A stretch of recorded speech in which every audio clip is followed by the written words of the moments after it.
আসসালামু আলাইকুম। কিতাবর আশা করি সব ভালো আছেন। আমার লাইফের একটা আশা যে মাটির ঘরও বইতাম, হুতিতাম, খাইতাম। তো আজকে আসলে আশা পূর্ণ হইল। বর্তমানে বাংলাদেশে খুব বেশি গরম, আর মাটির ঘরও নাকি ঠান্ডা বেশি। ঢালাই ঘরও তো খুব বেশি গরম। সবচেয়ে ঠান্ডা হইল কি সোনারগড় মাটির ঘর। তো মাটির ঘরও আমার লাইফের প্রথম আজকে হুতিমি বইমু এবং খাইমু। তো বর্তমানে আমরা একটা টিল্লার উপরে আছি। ইনো প্রায় 20 লক্ষ টাকার সামান আছে। আপনারা নেক্সট ভিডিও দেখাইমু। আমরা এক সাদিকর লগে দেখা করা তাইলাম আজকে। তো তান বাড়ি হয়েছি কোন এক নিচে। তো টিল্লার উপরে একটা মাটির ঘর।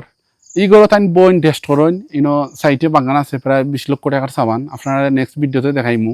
দিনও টিল্লার উপরে থাকেন বা ও ঘরে রেস্ট করেন। ইনো বান্দরুন্দর আইন ওগুলা কিছু দেখাশোনা লাগে। তো তাই ও ঘরে বইন টেস্ট করেন। ইনো কারেন্ট আছে সপ্তাহ আছে। আমার কাছে তো ভালো লাগছে।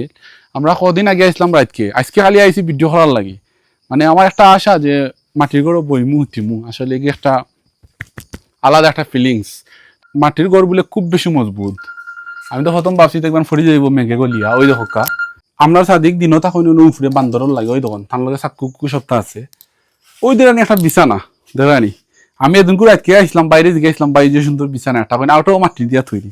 আমি অবাক হয়ে গেছি। আমি ভাবছি এটা মনে হয় ফাঁকা রইব। তো মাটির ঘর মাটির বিছানা কত মজবুত দেখা জানি ছোট একটা ঘর। আর ঘরের ভিতরে ঠান্ডা আপনারা দেখে হয়তো বুঝতে পাররা একদম ছোট ঘর। ঘরের ভিতরে কারেন্ট আছে সপ্তাহ আছে। ফ্যান একটা আছে ছোট ফ্যান বাই এই অনেক দিনও বইন বইয়া রেস্ট হরইন। ওই ধরেন ফ্যানও একটা আছে বাই ওনাইয়া রেস্ট হরইন।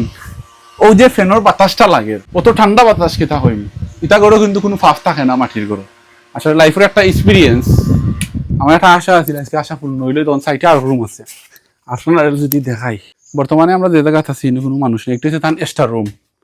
কিন্তু তাই দারু রাখইন বা ঔষধ পাতি রাখইন হই দহকা ঔষধপাতি সব কিছু রাখেন। তান গড় হয়েছে কি নিচে তান গড় আবার হয়েছে কি একটা ফাঁকার গড়। আর ইনো খালি রেস্টর লাগে তান সব কিছু বাগানের সপ্তাহ থই নুন ইনো ওই দেখো সাইড হইল কি বাগান।